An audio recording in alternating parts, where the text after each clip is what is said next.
Zola. Deep down in an isolated island stands a beautiful scenery. This one-of-a-kind land has grand, tall, and enchanting trees looming over the pathway, big green bushes, and the peaceful sounds of animals running and roaming freely. And this small forest is very moist and calm, with it raining every hour. Within this place, there exists a beautiful nature spirit that lurks around the forest to ensure her home is safe and sound. This mythical being has curly, long green hair, a medium brown skin tone with vitiligo patches from head to toe, and wears a beautiful white gown with a flower crown. She loves to walk around her home and visit her animal friends, take care of her plants, and keep everything in tip-top shape. At this very moment, she is walking around her home, strolling through until she hears a silent cry, which seems to be coming from behind some trees. She is quite shocked to hear this sound and calmly and quietly heads to where the sound is coming from. Zola cautiously and carefully peeks from behind a thick tree, looking for the source of the noise. She doesn't see anything at first until two little brown ears perk up. She looks a bit closer and realizes it's a baby fawn laying on the ground injured.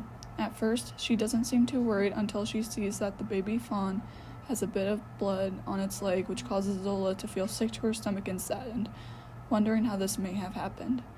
Zola calmly approaches the fawn and kneels down next to it, giving the injured creature a calming atmosphere. Zola then speaks in a soft, hypnotizing voice. "Hello there, little one." The fawn looked up at Zola with big, dark, cautious eyes, sensing that Zola meant no harm. Zola then lays the fawn on her lap and examines its injured leg. The injury seems to be caused by a cut or a gash. Zola is very saddened by this, but she smiles at the baby fawn with a soft smile. "Here, let's get you fixed up. I wouldn't want you walking with an injured leg." Zola, being the strong spirit she is, heals the animal's leg with her healing abilities. After healing the animal stands up and can walk decently, but still a little wobbly. Zola then chuckles to herself and watches the baby fawn prance around her, which was a sign that it was thanking her for helping it. Zola then gets up off the ground and brushes herself off and begins to walk. However, the baby fawn seems to be attached to her and follows her throughout the forest. However, Zola hears another noise which sounds like someone speaking. She is confused because of this, since this is an isolated island and barely anyone comes here. She then picks up the baby fawn and carries it to go with her to explore the noise that seems to be coming from the front of the island. She cautiously approaches behind some trees and peeks out, seeing a mortal man. She's a bit frightened by this since she has never seen a human up close before. However, the man doesn't seem to be violent or threatening, but quite calm as he looks at the forest with amazement. Zola then raises an eyebrow and scowls while hiding behind a tree.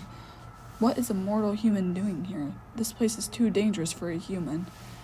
As Zola was examining the man, she saw that the man had light brown hair, green eyes, and a beige jacket with a black shirt and dark denim jeans.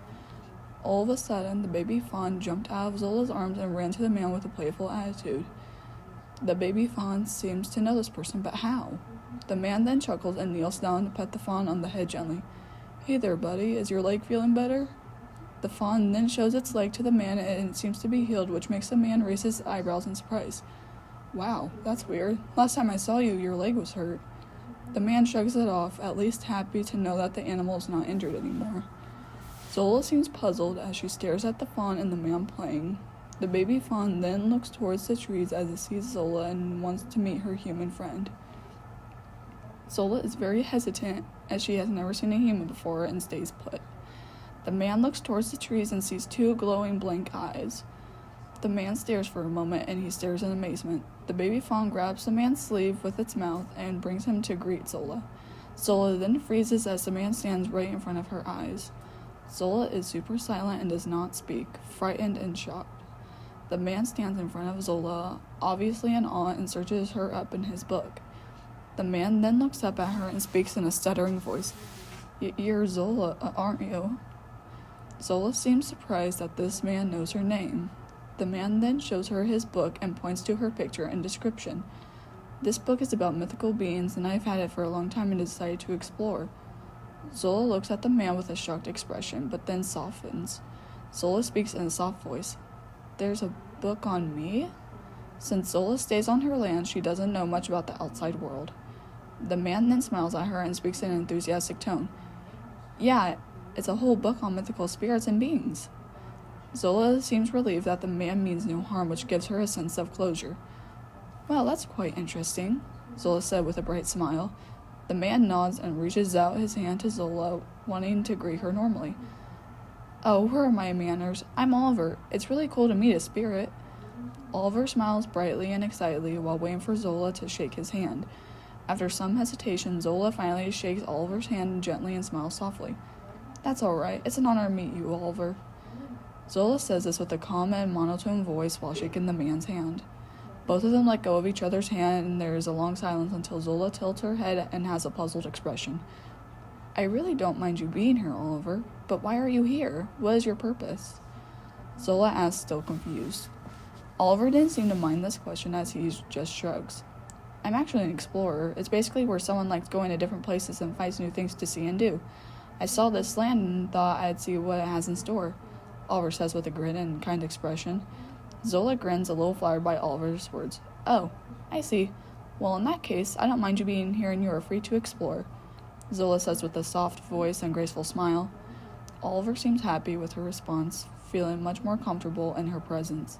Zola then gets an idea and smiles at Oliver with curiosity. You said you were exploring, right? Zola asks as she smiles kindly. Oliver nods excitedly and speaks in an excited tone. Yes! This makes Zola smile since there were many enchanting and interesting things in the forest. Zola then smiles as she reaches out her hand to the man with a smile. How about I help you explore? This place is pretty big and I wouldn't want you getting lost. Plus, there's so many beautiful things here to see. Oliver's eyes widen with excitement and he nods excitedly. Wait, really? I get to walk around with Zola herself? This makes Zola chuckle and softly and grin. Of course. Oliver smiles and grabs Zola's hand and walks with her into the forest, with the baby fawn following behind and prancing happily.